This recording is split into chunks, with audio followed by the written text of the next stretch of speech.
tapping in, man, welcome back to the channel. The Bulls-Pistons rivalry was war.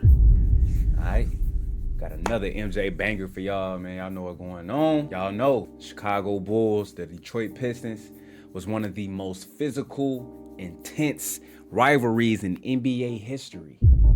Alright, this was right before Jordan got over that hump, man. He ran into the bad boy Pistons, man, and they was getting the best of Jordan. You feel what I'm saying? Those 2 years, he met them in the Eastern Conference Finals, and he was just failing every year, year after year. He was just failing, losing in the playoffs. But then this one team right here broke Jordan. He was determined to get his revenge back and come back stronger. And ultimately, bro, he got past the bad boy Pistons, man, and he started winning championships. Now, this is the full story right here of the Bulls and Pistons rivalry right here. So before we get into it, man, like the video, comment down below any videos y'all want me to react to next. And last but not least, subscribe to the channel if you new. If you watching this video right now and you not subscribed, what the hell is you doing? All right. Got a little mini movie right here, man, of the Bulls and Pistons rivalry. I want to see on how this rivalry started. So without further ado, man, let's hop straight into the vid. This wasn't just basketball, this was war.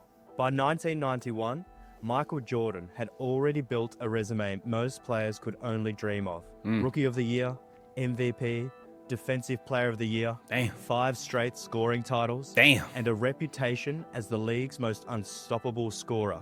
But for all of his trophies and highlights, one thing eluded him, a championship, and one team stood in his way. The Detroit Pistons weren't just defending champions, they were back-to-back kings of 89 and 90. And they didn't just beat teams, they broke them. They were the bad boys. A wall of pain built on hard screens, body checks, and relentless pressure. Every drive to the basket meant bruises. Every series left scars. And yet, one man refused to stay down. No matter how many times they knocked him to the floor, Michael Jordan kept getting back up again and again. Until finally, he broke through. This is the real story of Bulls vs Pistons, a rivalry that was as brutal as it was emotional.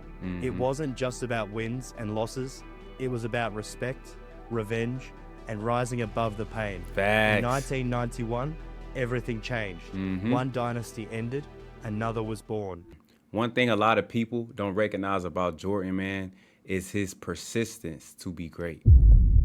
You feel what I'm saying? He kept losing in the playoffs year after year after year after year to Larry Bird and them, the bad boy Pistons, man. He was running to all these good teams. Although he was performing well, he just could not get over that hump.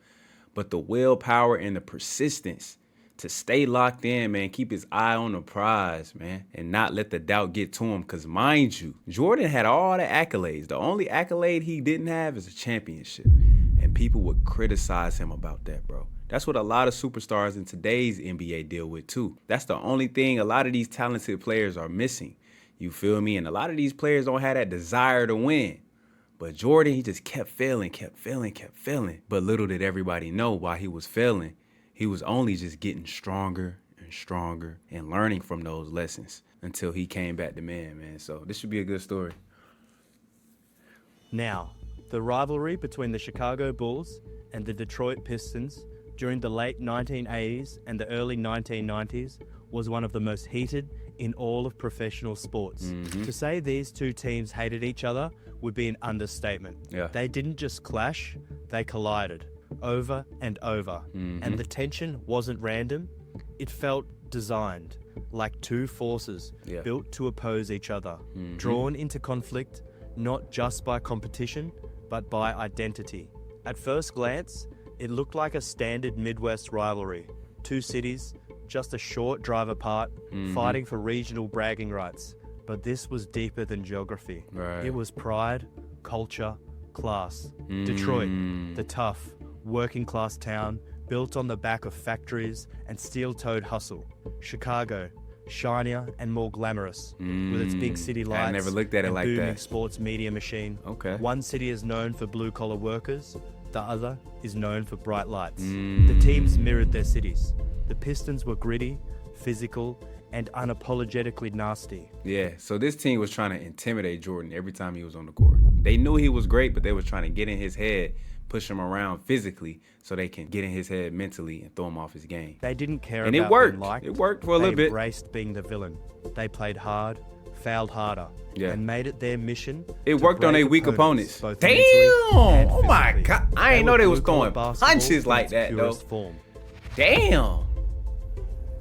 The Bulls were the opposite. Led by a rising icon in Michael Jordan, they were fast, flashy, and clean. Jordan was graceful, explosive, and polished, Yeah. on and off the court. Yeah. He wasn't just a star, he was the star. Marketable, magnetic, everything the NBA wanted to put on billboards and into living rooms. But on the other side was Isaiah Thomas. He didn't play for Chicago, but he was Chicago. Born and raised on the West Side, raised tough, played forgot tougher. he was. He had He street is from ball edge, Chicago. that fire. But when he returned to his hometown wearing a Pistons jersey, the love wasn't there. The city didn't welcome him. Damn. The fans didn't cheer for him. They gave their hearts to Michael Jordan instead. That stung, Wow. and it stayed with him. Oh, imagine feeling like that. I'm from this city, but I play for a whole new team. And every time I'm back in my city, they not rooting for me. They not showing me no love. They against me. So imagine how Isaiah Thomas feel. And Michael Jordan is getting all the love in his hometown. Imagine how that make him feel. Imagine how that fueled him. You know what I'm saying? Long been rumored that Isaiah played a role in the infamous freeze-out during the 1985 Freeze-out? All-Star game, where Jordan, despite a brilliant rookie season, barely touched the ball. He scored just 7 points and took fewer than 10 shots, while Isaiah dropped 22. He didn't want to Thomas pass on the had ball? always denied freezing him out, but whether or not it was true, the tension was real. The pride, the Damn. rejection, the rivalry. It all created the perfect emotional firestorm. Bulls versus Pistons. Wasn't just basketball, it was personal. It was Damn. war. Oh my And God. it became one of the most violent and emotionally Hey! charged rivalries the NBA has ever seen. What rise made of this the bad rivalry so boys. intense wasn't just the hatred, it was how different these two teams were. The Pistons entered the 1980s as shadows of a once respected franchise, badly in need of change. That change began when they hired Jack McCloskey as general manager, a former head coach of the Portland Trail Blazers. McCloskey was respected across the league for his basketball mind. Okay. But less than 2 months into the job, he made a bold move, trading away Bob Lanier, the team's all-time leading scorer, to the Milwaukee Bucks. It didn't matter that Lanier was a Pistons legend. McCloskey was ready to cut ties with the past and rebuild from the ground up. Trying to switch the And it was culture. the first big step towards moving to a new identity. Yeah. But McCloskey wasn't done. He kept making moves, reshaping the roster piece by piece. Okay. What he still needed, though, was a leader. And with the number 2 pick in the 1981 NBA draft, he found one. Isaiah Thomas. Okay. The fearless point guard who had just led Indiana Out of University Indiana. to an NCAA title. Ooh. It was everything McCloskey We was won the looking chip? for. Small in size, but huge Okay. in presence. Isaiah had the toughness, talent, and leadership that could carry a franchise. Hey, young McCloskey Zeke. later said, "I saw him play in college, and I can't even recall who they were playing, but I remember thinking it was almost a perfect game. I wrote in my notes that his leadership qualities were immense, and just like that, the climb began." Isaiah Thomas quickly proved he was the real deal. Year after year, he averaged between 18 and 20 points, Hey. along with 7 to 11 assists Ooh, and he and 1 dishing or a 2 rock. steals. He was a complete Okay. player, smart, Two-way. skilled, and fearless. By 1982, GM Jack McCloskey made another move, trading Greg Kelser to Seattle for a third-year guard, Vinnie Johnson, a tough scorer off Vinnie the bench. Johnson. But McCloskey Tough didn't scorer off earn the the bench. nickname Trader Jack by sitting still. Just minutes before the 1982 trade deadline, he pulled off another deal. This time bringing in center Bill Laimbeer. who would become a key player for the Pistons. That Ah. same season, the Pistons finished with a 39-43 record, but the roster wasn't clicking yet. The following year, things got worse. They won just 37 games, but scoring wasn't the issue. The Pistons just couldn't stop anyone. So McCloskey made a tough call. He fired head coach Scotty Robertson Damn. and brought in someone who saw the game the same Chuck way he did. Daly. Chuck Daly. All right. Daly preached defense, toughness, Defense. accountability. Yeah. And under his leadership, the Pistons began to form a new identity. Yeah. One built on grit, intensity, and physical play. Ooh. In 1984, with essentially the same roster, Daly led Detroit to 49-33 record and a return to the playoffs. The foundation of the Bad Boys was officially being laid. Wow. Ironically, 1984 was also the year the Chicago Bulls' fortunes began to change. They needed a star, a player who could build a franchise around, and the 1984 NBA draft was stacked with talent. Houston had the first pick and took Hakeem Olajuwon. That left Chicago sweating it out, hoping Portland would pass on a young guard out of North Carolina named Michael Jordan. The Trailblazers already had Clyde Drexler and needed a big man, so they chose Sam Bowie. Oh my God, this is a generational fumble. You had the chance to pick Michael Jordan, but you picked somebody else. That's crazy. Portland Trailblazers fans, I don't give a damn how old you is. I know y'all sick. Y'all had a chance to get the greatest basketball player ever, but y'all picked Sam Bowie. Damn! Chicago didn't hesitate. They took Jordan 3rd overall. Everyone knew he was special. Wow. No one knew just how special. But while the Bulls were still building their team, between 1985 and 1986, the Pistons added the final pieces that would complete their transformation. Look at the hustle, relentless. Joe Dumars, Rick Mahorn, Dennis Rodman, and John Saley all joined the team during this period. Soldiers to the squad. Weren't just good players. Good pieces. They were fierce competitors. Yeah. They brought toughness, attitude, and a refusal to back down. This wasn't a typical NBA roster. Damn, they pushing people out the air. air. Carefully built to be a problem. They didn't just play the game. They booty bumping they made people. It painful. In an era that celebrated flash and finesse, Damn. the Pistons embraced grit and earned Punch the Bird in nickname the that would chest. define God them, damn. the Bad Boys. At the heart of it all was Isaiah Thomas. Just 6'2", Isaiah might have been small, but he played with the heart of a giant. Boom. He refused to be bullied and never backed down from a fight. I mean, he is from was Chicago. Intense, fearless, and often right in the middle of the action when things got heated. Damn, Then there was Bill Laimbeer. Laimbeer, the ultimate enforcer. Laimbeer was rough, physical, and downright dirty in the eyes of opponents. Fans of other teams hated him. But Detroit loved him. He wasn't just a defender, he was a disruptor. He got in your head, under your skin, and if needed, he'd knock you to the floor. His physical play made him a four-time All-Star and the face of the Bad Boys' tough identity. Dennis Rodman brought unmatched energy and chaos. Known for his wild style, Rodman was relentless on defense and on the glass. He chased rebounds like his life depended on it, throwing his body all over the court. He was an instigator, an intimidator, and a nightmare for opposing teams. Whatever the Pistons needed, he everywhere on the court. Rick Mahorn added more muscle. He wasn't flashy, but he was physical and fearless. He was a force in the paint. He was known for causing havoc on the court, and like Bill Laimbeer, he didn't care what anyone thought. He was there to punish opponents. John Saley played a quieter role. He wasn't as aggressive as the others, but his value was just as important. Saley was the steady presence, the guy who kept things grounded when emotions ran hot. Then there was Joe Dumars. Calm, quiet, and deadly. A lockdown defender and a clutch shooter. Dumars formed a near-perfect backcourt duo with Isaiah. Joe Dumars didn't talk much, but he let his game speak for him. Together, these players became the face of one of the most feared teams in NBA history. They embraced the hate. They played for each other. And from 1987 to 1991, they dominated. The Pistons made the playoffs every year and reached the NBA Finals 3 times. It was the peak of the Bad Boys era, a stretch defined by toughness, defense, and an unwavering will to win. By the 1987 season, the Pistons had fully formed into a defensive powerhouse.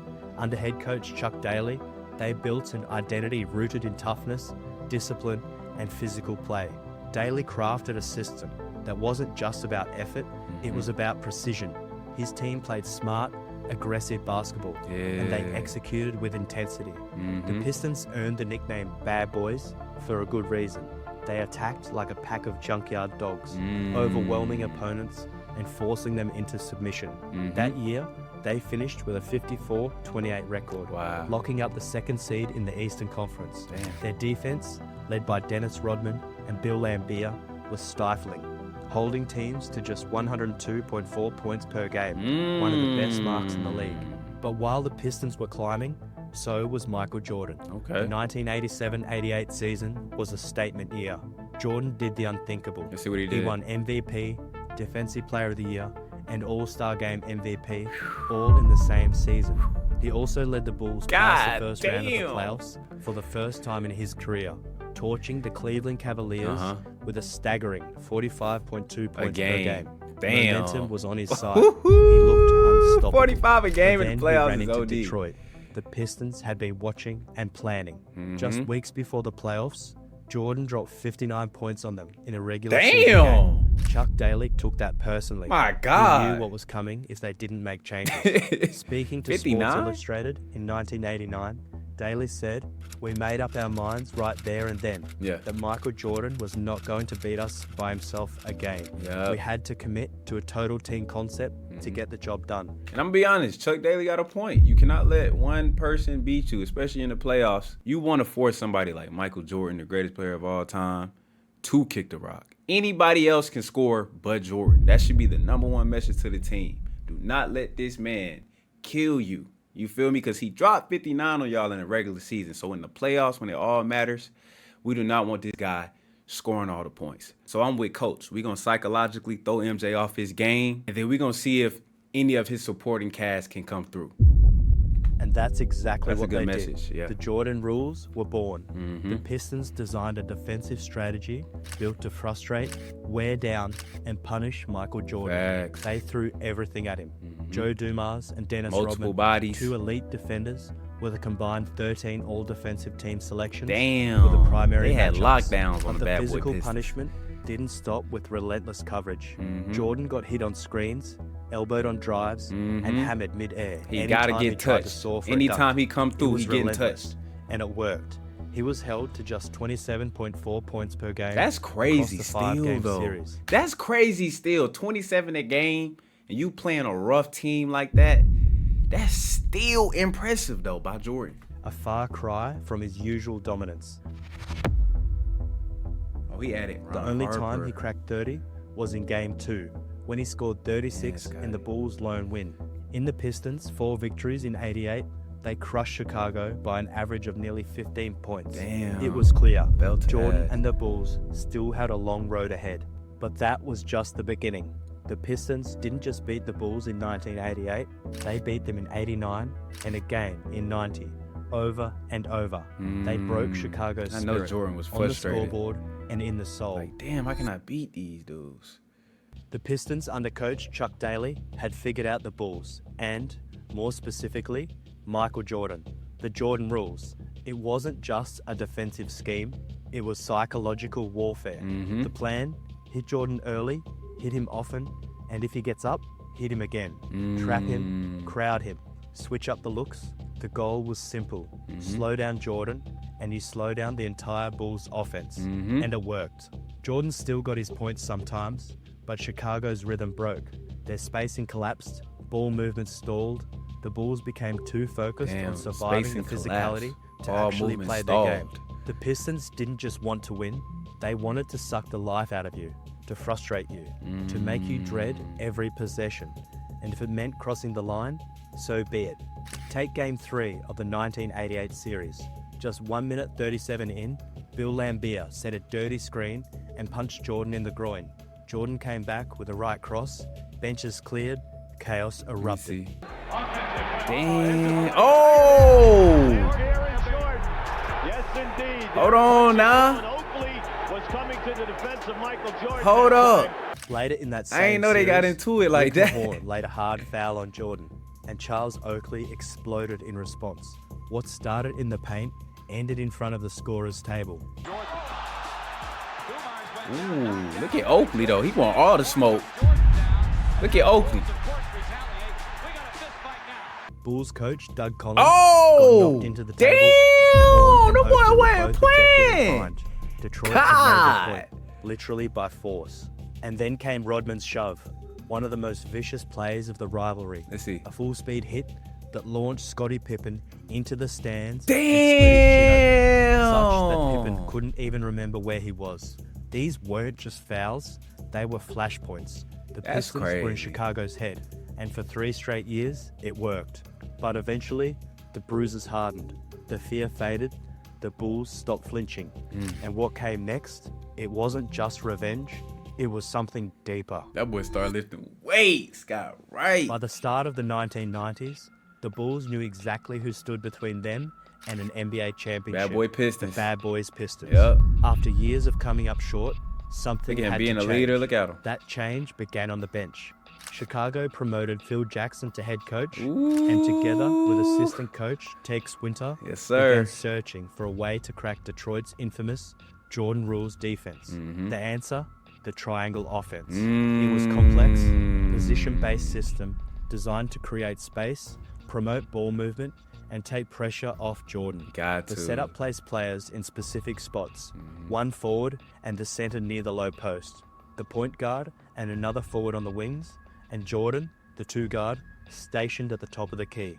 The goal was simple: make every player a threat and give the ball handler 4 passing options at all times. Though difficult to master, the triangle's impact was felt quickly. Perfect. The Bulls won 55 games in 1990 Yeah. and made it all the way Huge to the Eastern improvement. Conference Finals. But once again, the Pistons sent them home. Wow. By 1991, the Bulls had reached a breaking point.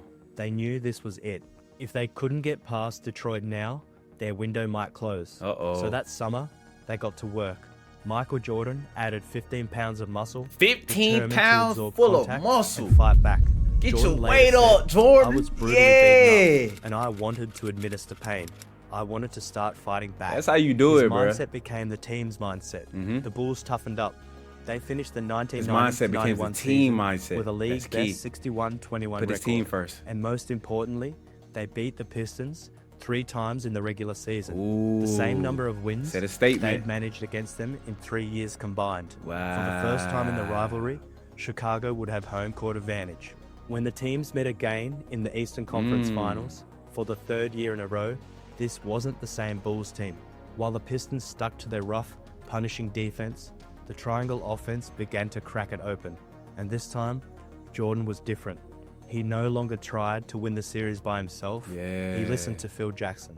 He passed out Got of his double teammates and triple involved. teams and trusted his teammates. Jackson even installed Scottie Pippen as the point guard to better distribute the ball and break Detroit's pressure. W It worked. coaching, man. Jordan still scored, but now others stepped up too. Pippen, in particular, shone, bouncing back from a disappointing playoff run the year before to average 22 points in the series. That's tough. Now, it's a lot of lessons that Jordan learned facing the Bad Boy Pistons. And to be honest, it might be a blessing in disguise for Jordan. They taught him a lot. You feel me? It showed Jordan that maybe his body wasn't as strong as he thought it was. And then he got into the weight room, right? To embrace that contact that the Bad Boy Pistons were initiating. Another thing he learned is to get his teammates involved. He can't do it by himself, especially in the playoffs. So shout out to Coach Phil Jackson, inserting that triangle offense. And so now it can give Jordan room to operate, do his thing. And if that double team or help comes, he's able to make the right play and right pass to his teammates. So it's a lot of blessings in disguise when it comes to failure, especially when you be persistent and you're determined to hit a goal. It's a lot of things you can learn from in those L's, and that's what Jordan did. Pippen said, "You can tell MJ has more confidence in everyone, and that confidence was about to change everything." After 2 convincing wins at Chicago Stadium, the Bulls sent a clear message in Game 3. They weren't just here to compete, they were here to end an era. In front of a hostile Detroit crowd, Chicago took the fight to the Pistons and stole a crucial road win.